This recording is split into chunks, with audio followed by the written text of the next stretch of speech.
prédication de la parole de Dieu. Avec les événements qui se produisent dans le monde, plusieurs chrétiens se demandent si le retour du Seigneur pour son Église va se produire bientôt. On voit ça là, dans les réseaux sociaux alors que les chrétiens parlent ensemble et que des pasteurs et des enseignants discutent la question. Il y a ce questionnement-là. Est-ce que Jésus est à veille d'arriver? Est-ce que le Seigneur Jésus va se manifester bientôt pour venir chercher son Église puis amener les croyants dans la gloire? Avec l'unité des nations qui se manifeste de plus en plus, avec les mêmes consignes sanitaires qui paraissent à travers le monde, avec aussi la répression qui est de plus en plus évidente des droits et libertés à travers les nations, les gens se demandent, est-ce que c'est le nouvel ordre mondial qui s'apprête à se manifester? Et est-ce que Jésus va venir chercher ses ambassadeurs avant que tout se déclenche sur la planète Terre?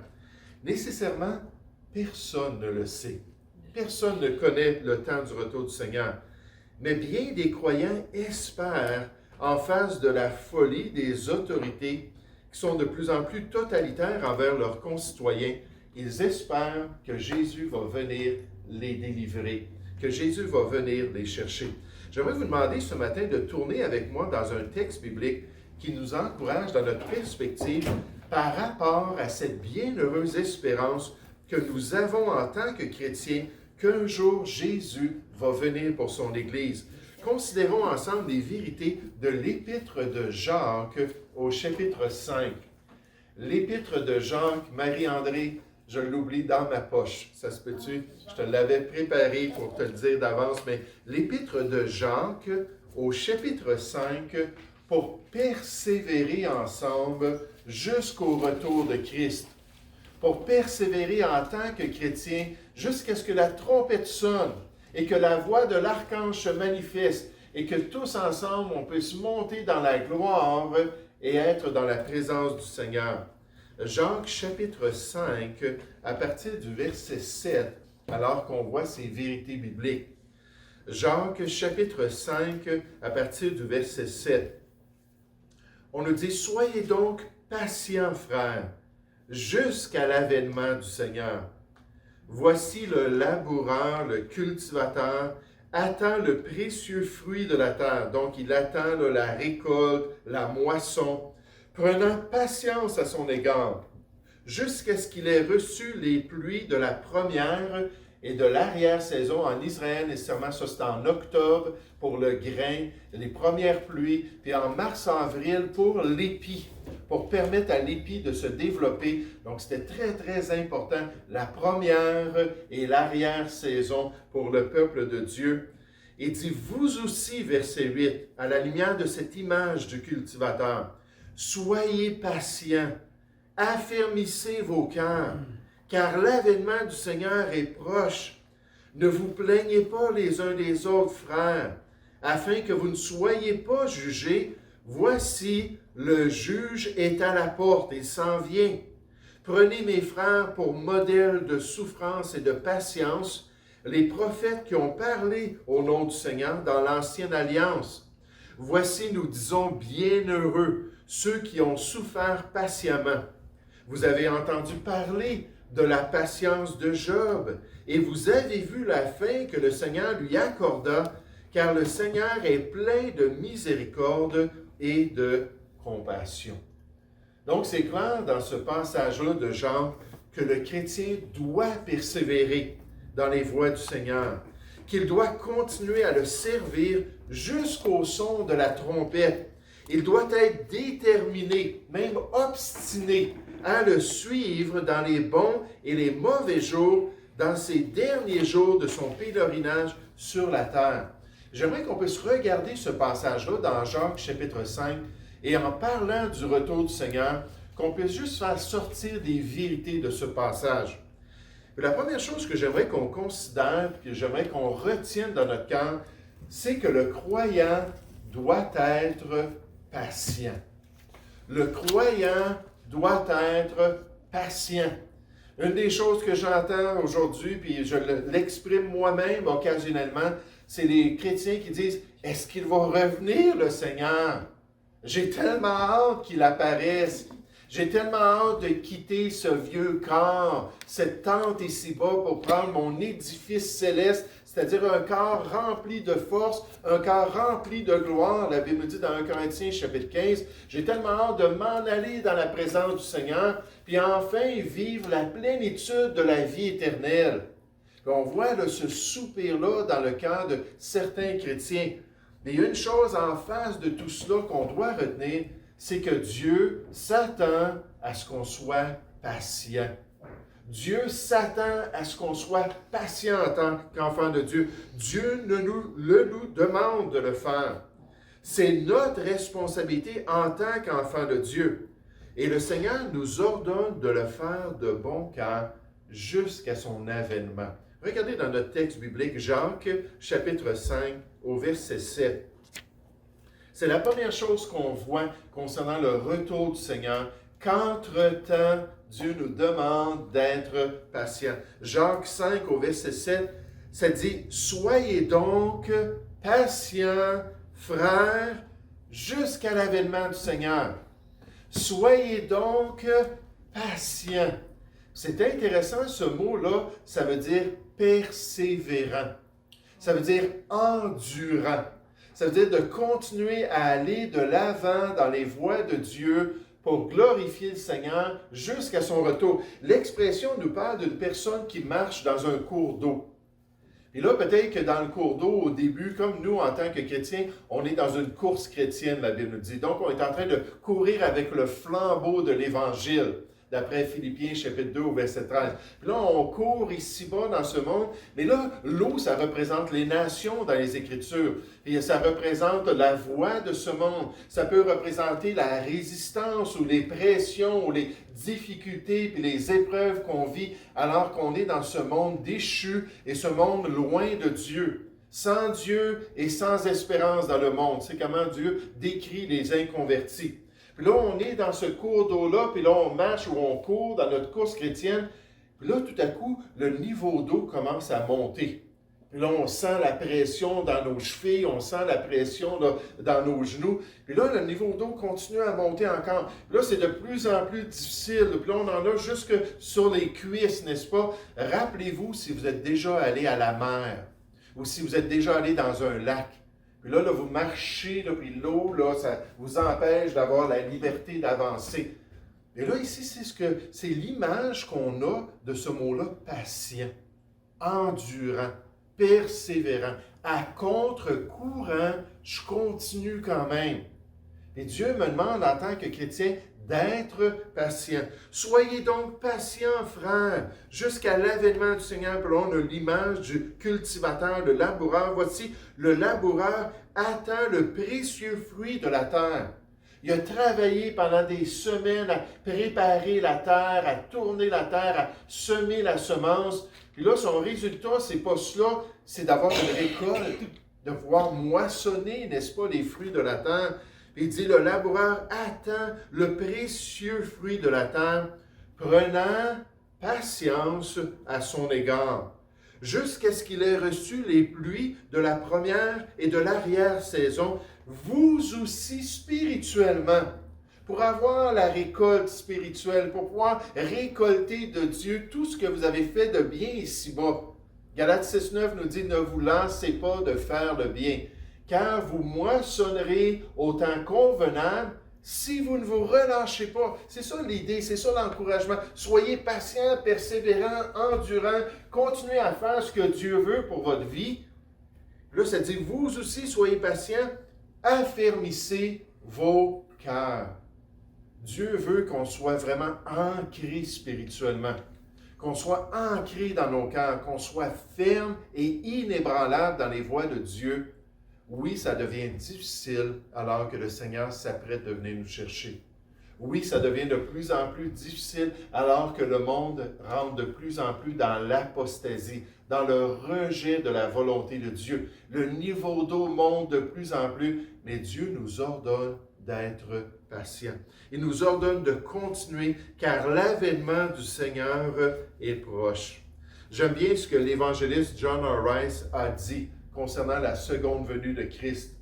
Il a dit, la seconde venue de notre Seigneur est une partie essentielle de la doctrine chrétienne. Ça fait partie des enseignements de la parole de Dieu. Continuellement, on apprend concernant le retour du Seigneur. Et il n'y a jamais eu de temps plus nécessaire pour la prédication de cette vérité qu'aujourd'hui. John R. Rice a écrit il y a bien longtemps de cela. Il y a eu un ministère au 19e siècle, au début du 20e siècle. Mais même à son époque, il voyait la nécessité de s'attacher à la croyance que Jésus s'en vient pour son Église. Puis de dire aux chrétiens, écoutez, ne vous lassez pas de faire ce qui est bien. Continuez jusqu'à la ligne d'arrivée. Continuez à marcher dans les voies de Dieu comme le Seigneur vous demande. Pour qu'un jour vous puissiez dire, comme les croyants du passé, comme quelqu'un comme l'apôtre Paul, qui a dit « J'ai combattu le bon combat ». Lui, il arrivait à la fin de sa marche pour le Seigneur. « J'ai combattu le bon combat. J'ai achevé la course. » Puis des fois, le niveau d'eau était très haut. La résistance était très grande, mais c'est pas grave. J'ai achevé, je suis arrivé jusqu'à la fin de ce que Dieu me demandait de faire. J'ai gardé la foi. Et Dieu s'attend que chacun de nous soyons patients pour arriver à cette conclusion-là à la fin de notre vie. J'aime bien ce que Paul a dit dans son écrit aux Romains. Il a dit « Réjouissez-vous en espérance, à la lumière de l'avenir. » Pas des choses qui nous inquiètent concernant l'avenir. Ça, là, on prend ce fardeau-là, puis on remet ça entre les mains du Seigneur. Seigneur, tu dis « Déchargez-vous sur moi de tous vos soucis, car moi-même, je prends soin de vous. » Voici, Seigneur, je prends ces réalités-là, je les remets entre tes mains, parce que le lendemain, il va avoir soin de lui-même. La grâce de Dieu va être disponible. Mais là, je pense au fait qu'un jour, je vais être dans le royaume de Dieu. Je pense au fait qu'un jour, je vais voir enfin mon Sauveur face à face. Je vais pouvoir le voir sourire et dire « Entre, mon enfant, entre dans la joie de ton maître. Tu as été fidèle en peu de choses aussi, je te confierai beaucoup. Puis je vais t'honorer pour ta fidélité parce que tu as été patient, tu as été persévérant et tu as accompli ma volonté. Réjouissez-vous à la lumière de cela. Réjouissez-vous pour ce privilège extraordinaire de l'enfant de Dieu de rentrer dans ce monde extraordinaire que Dieu a préparé pour ceux qui l'aiment. Mais, on nous dit, soyez patients. Soyez patients, encore une fois, dans l'affliction, dans les difficultés, alors que le niveau d'eau monte, alors que la pression se manifeste, et nécessairement persévérer dans la prière pour être en mesure d'avoir la grâce de Dieu et d'accomplir la volonté de Dieu. Est-ce qu'en tant que chrétiens, nous sommes déterminés à être patients? Est-ce que nous sommes déterminés à être persévérants jusqu'au retour de Christ? Sommes-nous prêts à lui faire confiance et à vivre pour lui, même dans les temps les plus difficiles? Allons-nous nous attacher fortement à notre bienheureuse espérance de le voir un jour avec ce sourire d'approbation pour chacun de nous, alors que comme Paul, on va pouvoir dire, désormais, Jésus est à la porte et désormais, la couronne de justice m'est réservée. La couronne de la compétition, la couronne pour honorer ma marche avec le Seigneur. Le Seigneur, le juste, le juge, me la donnera dans ce jour-là. Et non seulement à moi, mais encore à tous ceux qui auront aimé son avènement. Tous ceux qui se seront attachés à cette réalité. On nous dit, heureux ou béni l'homme qui supporte patiemment, avec endurance, avec patience, la tentation, les difficultés ici-bas, ces puissances-là, ces forces-là, ces pressions-là, qui cherchent à le détourner de Dieu, mais non, il reste dans le bon sentier. Car après avoir été éprouvé dans sa marche avec Dieu, après avoir été testé, il recevra la couronne de vie que le Seigneur a promise à ceux qu'il aime. Des récompenses spéciales si on s'attache au Seigneur. Des récompenses particulières pour chacun de nous si nous sommes déterminés à accomplir sa volonté. À dire oui, Maranatha, viens Seigneur, mais entre-temps, je vais continuer. Je vais aller à contre-courant de ce monde. Je ne me conformerai pas au siècle présent, puis je vais accomplir ta volonté comme un enfant de Dieu. Oh, quelle belle vérité pour nous encourager. Deuxièmement, on voit dans le texte que le croyant doit bien agir d'ici là.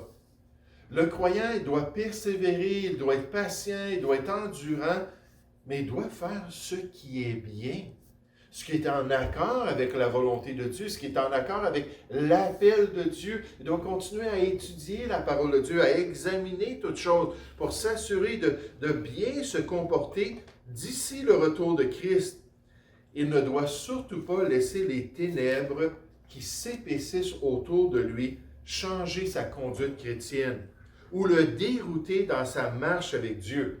J'aimerais vous dire, alors qu'on approche des derniers temps, 2 Timothée 3 au verset 13, vous pouvez aller le voir, on n'ira pas ce matin, nous dit que les hommes méchants et imposteurs vont s'empirer. 2 Timothée chapitre 3 verset 1 à 5 nous dit que dans les derniers temps, les temps vont être difficiles.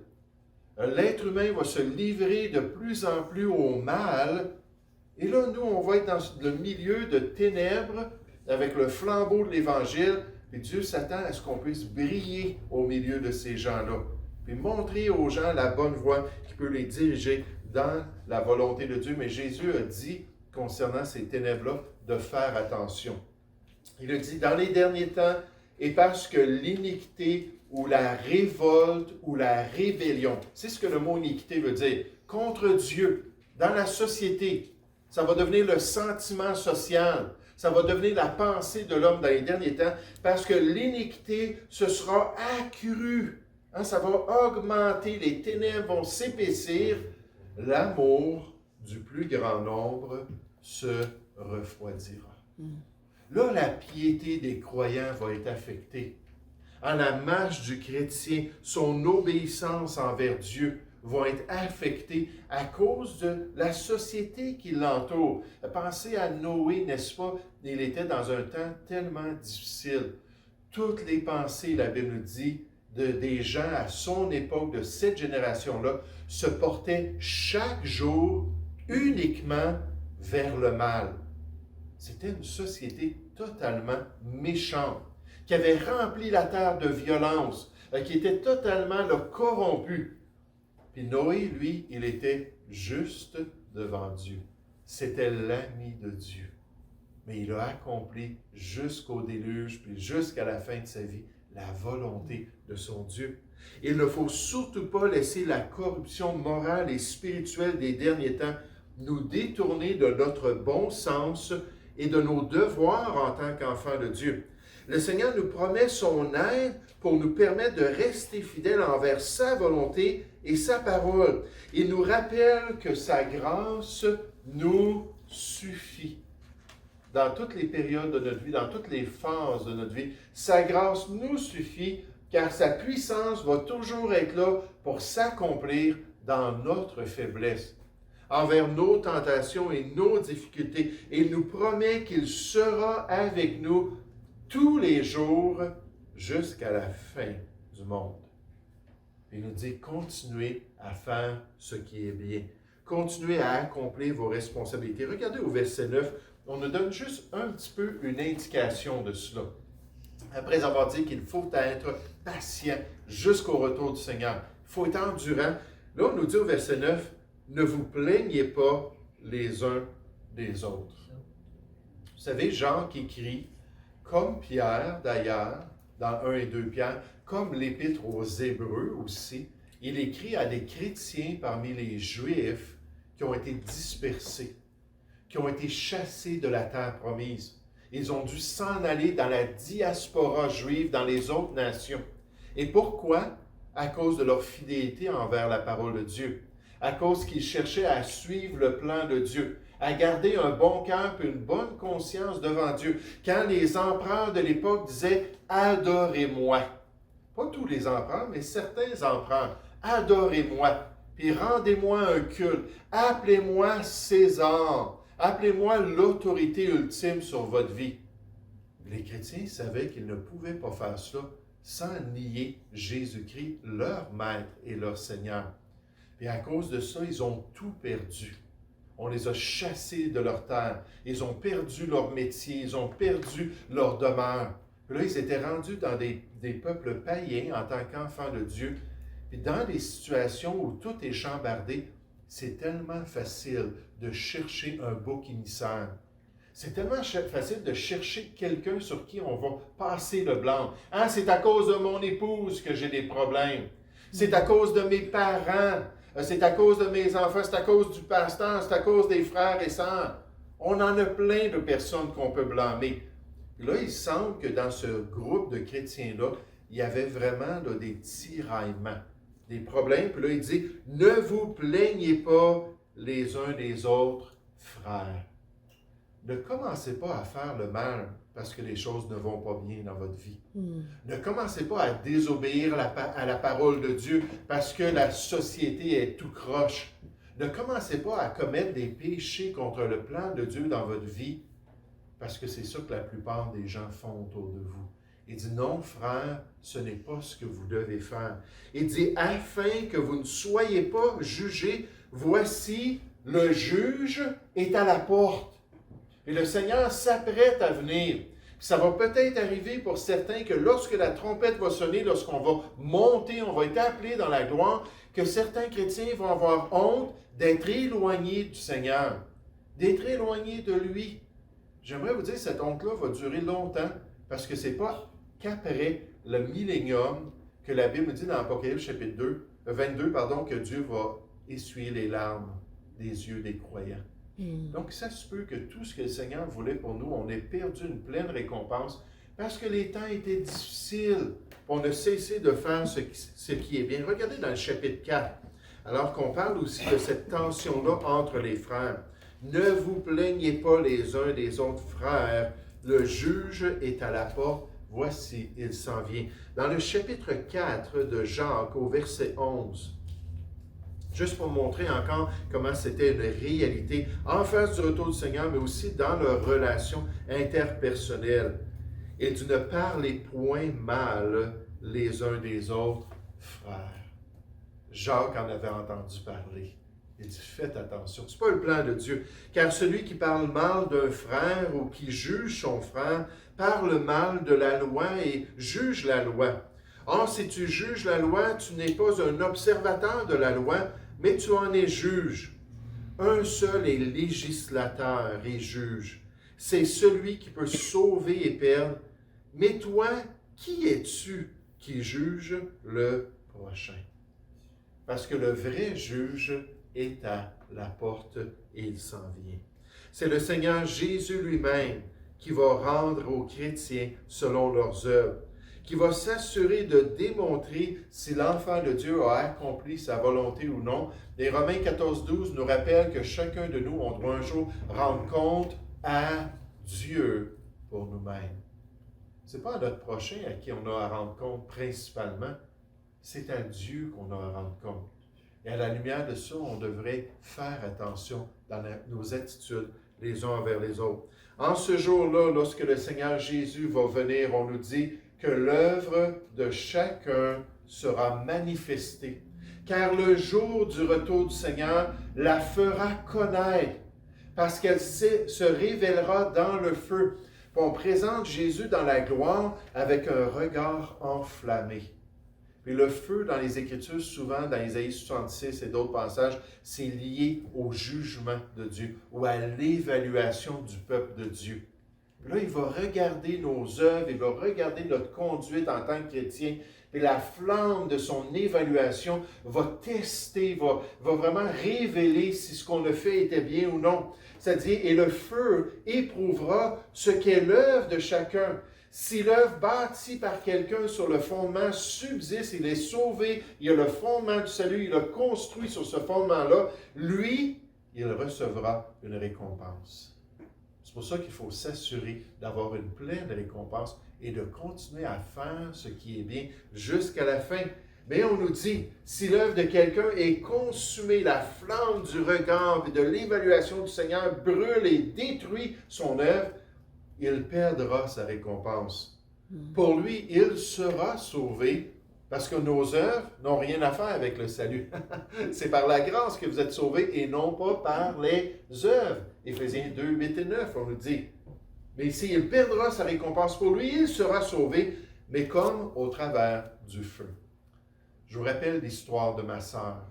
Elle vivait dans si on pourrait dire, un chalet qu'ils avaient converti en maison. Donc, un chalet à Saint-Hippolyte, sur une montagne près d'un lac. Puis, elle était avec son fils à cette époque-là. En fait, elle était avec quelqu'un d'autre qui l'a quitté. Puis ensuite, son fils, qui était rendu plus vieux, qui a quitté aussi. Elle était rendue seule, puis elle habitait là. Puis un soir, pendant qu'elle était en train de prendre son bain, la maison a pris en feu. Puis elle n'a pas entendu les détecteurs parce qu'elle avait mis de la musique forte. Elle était là après une journée de travail, elle était réceptionniste. Non, elle n'était plus réceptionniste à ce moment-là d'un bureau d'avocat. Elle avait changé d'emploi, mais donc elle se reposait, elle prenait son bain, puis de la grosse musique. Puis à travers tout ça, elle n'a pas entendu les détecteurs de feu jusqu'à ce qu'elle regarde à côté de son bain puis qu'elle voit de la fumée entrer en dessous de la porte de la chambre de bain. Là, quand elle a vu ça, elle a dit « Wow, il y a quelque chose qui se passe. » Puis là, elle a mis sa robe de chambre, elle a ouvert la porte, et finalement, la maison entière était brûlée. Toute la maison était en feu. Puis là, elle a vu ça, puis juste en face d'elle, il y avait la porte principale du chalet, de la maison, pour sortir. Mais elle faisait de l'arthrite rhumatoïde. C'est pour ça qu'elle n'était plus réceptionniste. Ses doigts étaient tout croches à cause de la maladie. Les articulations toutes tordues. Donc là, elle part avec sa robe de chambre, puis elle se rend jusqu'à la porte, puis elle essaie de tourner la poignée. Ça a pris 10 secondes. C'était brûlant, premièrement. Puis là, elle n'était pas capable de tourner la poignée, puis la porte n'ouvrait pas. 10 secondes, elle n'a pas eu une flamme sur elle. Juste la radiation, quand une pièce comme ça est toute en feu, ça peut monter à 800 degrés, puis la radiation du feu va tout brûler. Puis là, son corps a commencé à brûler à cause de ça. Elle est devenue une grande brûlée. Sa robe de chambre a totalement été consommée. En 10 secondes, tout a été brûlé. Puis elle est sortie entièrement nue, puis là, elle est tombée dans la neige. C'était l'hiver, puis il y a quelqu'un qui passait par là. Puis il l'a vu, il a vu la maison en feu, puis il l'a vu tomber, il l'a amené à l'hôpital. Mais vous savez, quand on va rencontrer le Seigneur, on va avoir quelque chose comme expérience. Soit que ça va être une expérience glorieuse, soit que ça va être extraordinaire comme on n'a jamais même pu nous imaginer, ou soit qu'on va avoir grandement honte. Grandement honte de ne pas avoir accompli sa volonté. Sauvé, on va rentrer dans son royaume, on va passer l'éternité avec lui. Mais honoré comme il aurait voulu qu'on l'honore, pas du tout. Et Dieu nous dit, laissez pas les ténèbres autour de vous, laissez pas les difficultés, laissez pas le niveau d'eau qui augmente vous empêcher de faire ce qui est bien. Dieu veut qu'on soit fidèle à accomplir sa volonté pour sa gloire jusqu'à la fin. Il ne veut pas qu'on ait honte un jour lorsque le Seigneur Jésus va revenir et qu'enfin on va le voir face à face. Puis avec les caractéristiques qu'on voit, l'endurance qu'on a besoin, la persévérance à faire ce qui est bien, Jacques nous dit, il y a quelque chose qui pourrait vous encourager. C'est qu'on peut regarder les autres croyants. On peut considérer les autres croyants de l'histoire. Puis voir comment Dieu leur a donné la grâce. Dieu les a soutenus. On doit marcher sur les pas des autres chrétiens qui ont vécu des temps difficiles dans leur vie et qui sont demeurés fidèles. On doit imiter les autres enfants de Dieu qui ont été fidèles au Seigneur durant leur pèlerinage dans le monde. Le Nouveau Testament nous dit qu'on peut se souvenir de nos conducteurs. Le mot conducteur est utilisé pour parler des pasteurs, les anciens dans les églises. Et là, ces gens-là, dans l'Épître aux Hébreux, ils en avaient eu des anciens, mais malheureusement, il y en avait qui avaient été exécutés, qui étaient morts comme martyrs à cause de leur foi. Puis on dit, souvenez-vous de vos conducteurs, regardez leur modèle qui vous ont annoncé la parole de Dieu. Considérez quelle a été la fin de leur vie, et des fois, c'était une fin qui a été dramatique.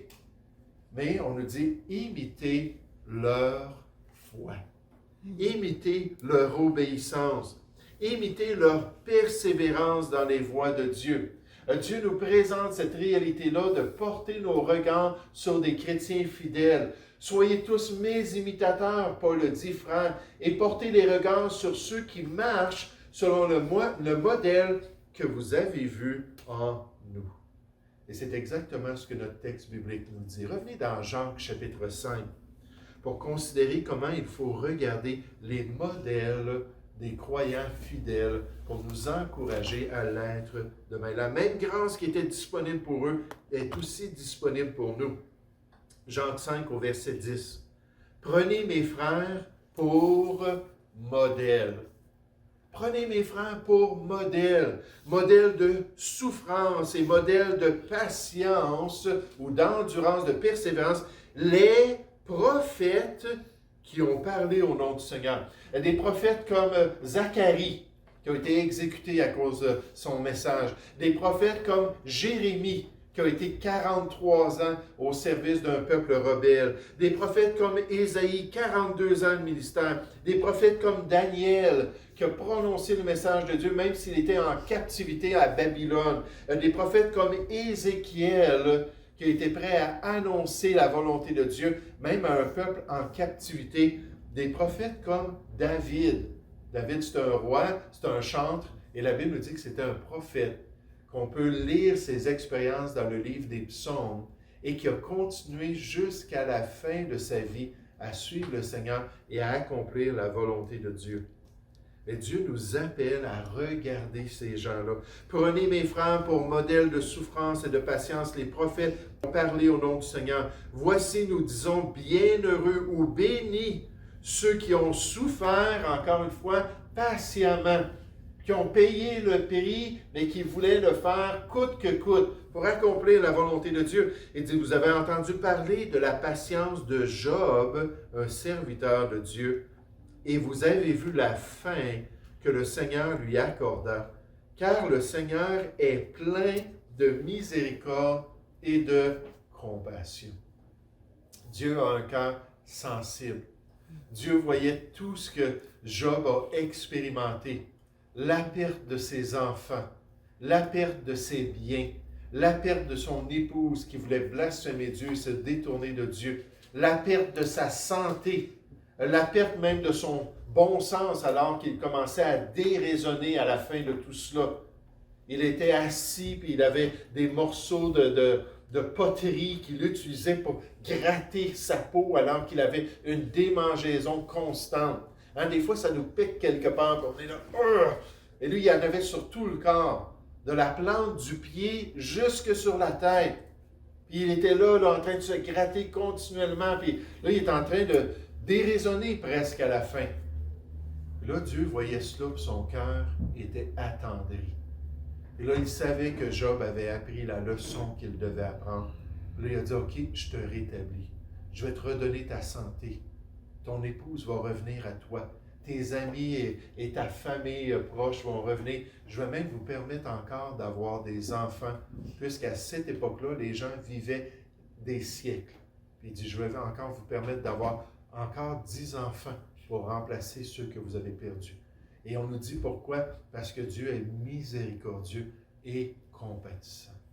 Seigneur, est-ce que tu réalises ce que je suis en train de vivre en ce moment? Seigneur, est-ce que tu sais que je me couche puis je pleure presque à chaque soir? Seigneur, est-ce que tu comprends là, la difficulté que j'ai dans ma famille, puis au travail, puis toute la pression dans la société? J'aimerais vous dire, on n'a pas de questions à se poser. Dieu le sait et il est compatissant envers nous. Il veut juste accomplir sa volonté. Il veut juste nous permettre de tout accomplir les œuvres qu'il a préparées d'avance pour nous ici-bas et nous permettre de refléter de plus en plus Jésus-Christ. Puis il nous dit au bon moment, là, soit je vais venir te chercher, ou au bon moment, je vais te délivrer de ce que tu vis. Mais il dit, lâche pas, je vais être avec toi. Et ma grâce va être disponible. Est-ce que le Seigneur va revenir bientôt? Est-ce que la sonnette va sonner dans les prochaines années, ou la trompette, je devrais dire? Est-ce que nous allons enfin quitter ce monde de malheur et de tromperie? Je ne le sais pas, mais Dieu nous dit qu'entre-temps, il nous donne des responsabilités. Il veut que nous soyons patient. Hein, qu'on développe nos muscles spirituels pour continuer quand c'est difficile. Il veut qu'en tant que chrétien, qu'on fasse ce qui est bien. Même quand c'est devenu impopulaire, que le bien est appelé mal, puis le mal est appelé le bien. Ce qui est amertume est appelé doux, ce qui est doux est appelé amertume. Tout est en train de se renverser. Il dit, c'est pas grave, toi tu sais, Dieu te l'a montré. Tu comprends ce qui est bien. Puis il nous dit qu'à travers tout cela, on a des exemples qu'on peut suivre. Des gens qu'on peut côtoyer dans la parole de Dieu, dans l'histoire chrétienne. Des chrétiens qui ont été fidèles coûte que coûte en accomplissant la volonté de Dieu. Et si on fait ça un jour, j'aimerais vous dire, la trompette va honorer tout ce qu'on aura fait ici-bas. La fanfare et la gloire, on nous dit dans 2 Pierre 1 au verset 8, que les portes du royaume de Dieu vont nous être amplement ouvertes.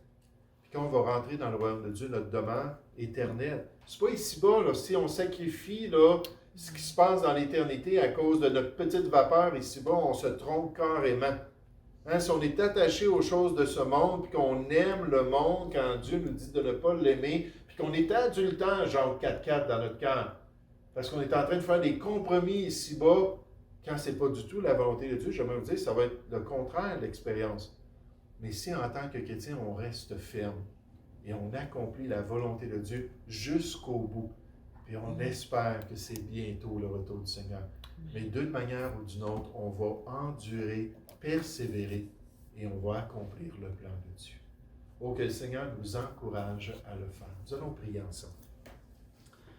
Père Céleste, Seigneur, merci encore pour l'épître de Jacques. Merci pour cette petite lettre, Seigneur, qui donne des instructions à des chrétiens qui ont tout perdu, qui étaient maintenant rendus dans le monde grec, dans le monde romain, loin de la terre promise. Mais ces chrétiens-là, Seigneur, qui étaient déterminés à marcher dans tes voies, qui étaient déterminés à accomplir ta volonté et qui espéraient dans leur vie que Christ allait paraître et les amener dans la gloire. Et merci que Jacques, poussé par ton esprit, leur rappelle qu'ils devaient être endurants, persévérants, patients et qu'ils devaient continuer à accomplir ta volonté. Merci Seigneur qu'ils ne devaient pas se tirer les uns sur les autres, Seigneur, s'attaquer mutuellement, qu'ils devaient avoir du respect pour les enfants de Dieu. Ô Père Céleste, et qu'ils devaient regarder à ces gens-là de leur passé peut-être, ou aux croyants qui étaient en train de vivre des choses difficiles, qu'ils côtoyaient, et même aux prophètes de l'Ancienne Alliance. Et se rappeler, Seigneur, que la vie chrétienne, ce n'est pas une vie rose, mais c'est une vie qui est accompagnée. C'est une vie qui est fortifiée.